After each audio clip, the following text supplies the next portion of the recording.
All right, guys, it is just after 4 a.m. We're down here in Maui, and this is going to be a day in the life.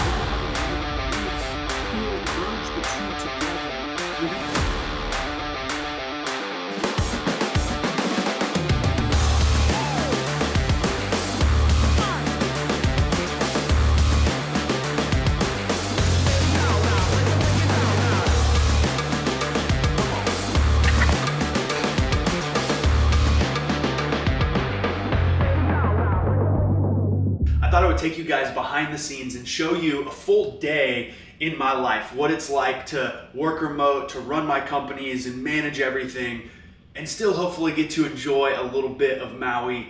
I started my business 13 years ago, and I did it solely because I wanted to be able to create life on my terms. And what that means for me is I want to take my love for business and my love for travel and culture and experience and merge the two and integrate them. And I've worked very hard to do that and create a life where I can live it on my terms, I can travel, I can build my business, and I can still be highly productive. And so every day, no matter where I am, I kind of go through this same routine. And we're gonna take you guys along for the ride today. We start our morning off every morning really in the same way, wake up somewhere around 4 a.m. and I have 3 things I have to do every morning. I start my day off with a green drink, get some supplements in, and then I do a visualization exercise. And really with this, what I'm doing is visualizing the life that I'm creating. I'm feeling grateful for where I'm at, and I'm visualizing the future, the dreams, the goals that I have. One of my favorite books is a book called The Power of Awareness, and it talks about how the way to make our dreams, our goals, a reality is to live in the emotional state of them already being fulfilled. And so I go there visually and I visualize the experiences, the travel, the plane, the house, the wife. I visualize my life and I experience that emotion today as if it's already been fulfilled. And then I have gratitude for that and I try to live into that experience. So I start every day with that. Sounds maybe a little bit woo-woo, but there's a lot of science behind it. And all the people that I look up to and entrepreneurs that I know all talk about the power of visualization in their life. So we start our day off with that, do a little bit of reading, do some journaling, and then typically I start my work day about 5 a.m. And from 5 a.m. to 8 a.m., that is my time to work on my big initiatives, the strategy, the things that I can do as the CEO to drive the company forward. We're gonna hit the gym, and then after that I got meetings with the team, leadership meeting, some phone calls, leadership with another leadership meeting with my marketing team. So today's a full day jam-packed. We're gonna take you guys along for the ride. But what was really cool, what's really amazing about going all in on your dreams, right? 13 years ago, 2011 was when I quit my job and I went all in on this dream of building life on my terms.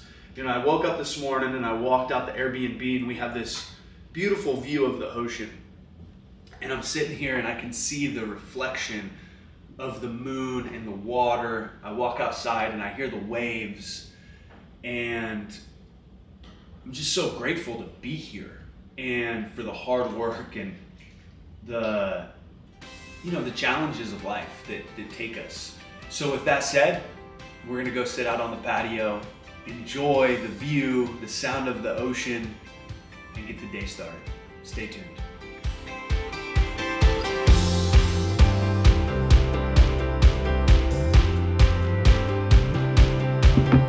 So this is interesting.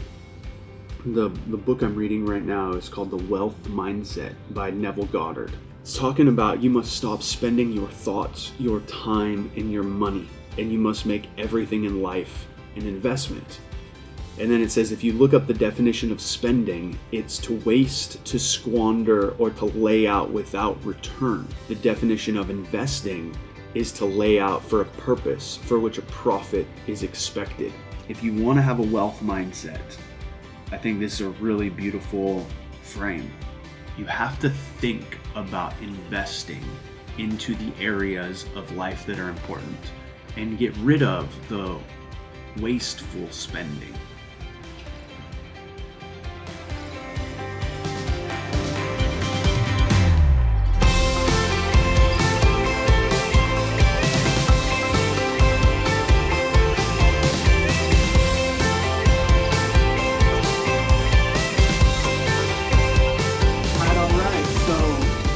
Just finished some work, spent a few hours working on some marketing initiatives. I just hired a new head of marketing, and so working on integrating him into being the full-time marketing lead, taking some of that stuff off my plate. I'm really, really excited about some stuff.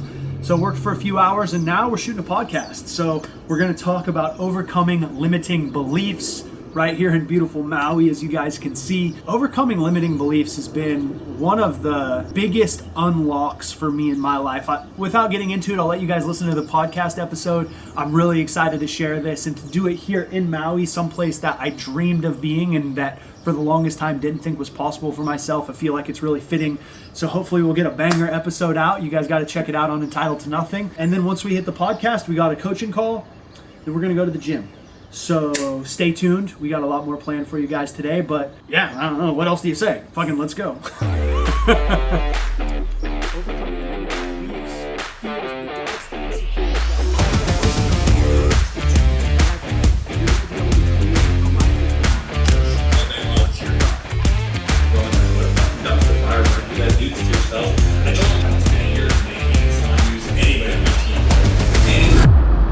All right, we wrapped up the morning, got some work done, recorded a podcast, had a coaching call, and now we're off to the gym. So I like to, like I said, get that work done first thing, go to the gym, and then I've got meetings and calls the rest of the afternoon, and then hopefully we can wrap shit up early and go enjoy this beautiful weather. Got some sun, and we got a nice beach, but first I gotta suffer through leg day.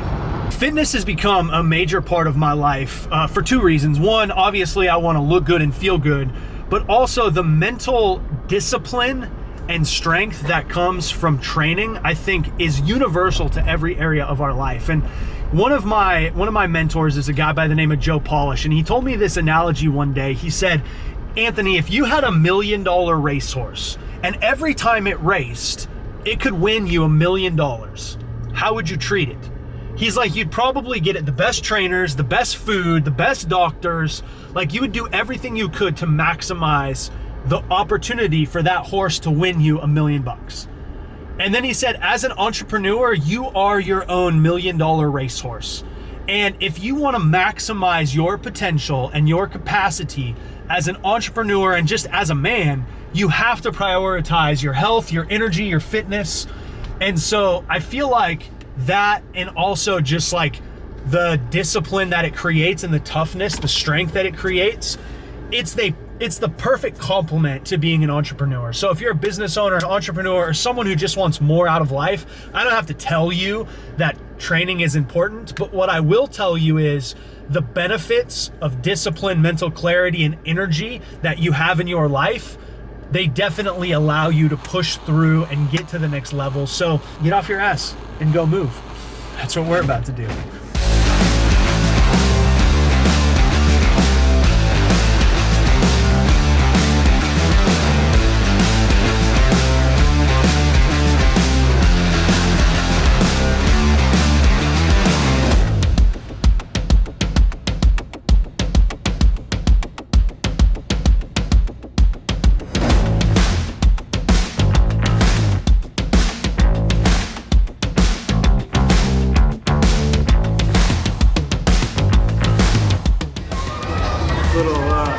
Post-workout snack.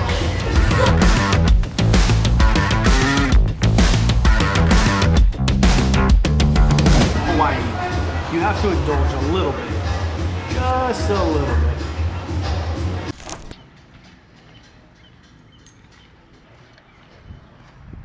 Nice. Who's the affiliate piece that you guys use? Well, we're on Shopify, so we just use a company called UpPromote. No, it's a great solution. Just all they offer is affiliate codes. Yeah. So let me kind of show you some of the ROI metrics that we can track. Yeah, this is great. All right, so I just got off the weirdest sales call maybe ever. That's a bold statement. I'm sure I've had some really terrible sales calls in my life, and I'm not doing the selling, right? I was being sold in this situation. Let's just be clear. I'm a phenomenal salesperson. But really, so I reached out to this company. They have a piece of software that I'm thinking about using in our business. And I get on the call, and the guy was kind of like defensive in the beginning. Like, why are you thinking about using our software? And I was like, well, I just heard about you guys. I'm building this program and I'm thinking about maybe using a piece of software. And, I'm not sure if it's right for me. I just want to learn more. And he's like, oh, well, if it's not right for you, then maybe it's not right for you. And I was like, the moral of the story is he made a lot of assumptions about who I was and my level of interest. And it would have cost him the sale and the opportunity for me to work with this company. I would have just fucking wrote him off if he didn't then realize it, acknowledge it, and say, hey, man, I'm sorry, I made some assumptions. I've had a few bad calls today. People have been really just like wasting my time and energy, and I came off on the wrong foot. I made some assumptions. I'm very sorry. We're all going to make mistakes in business. We're going to make mistakes in different relationships, different situations. The best thing that we can do is own the mistake, acknowledge it, humble ourselves up enough to say, hey guys, I fucked up here. I'm really sorry. This isn't an accurate representation of the way that we like to do things. I had some other shit, kind of whatever, blah, blah, blah, right? Own the mistake, step in front of it, and keep moving forward. You know what? We got to show up every day and do the best that we can. Don't make assumptions, own mistakes, and keep it moving forward.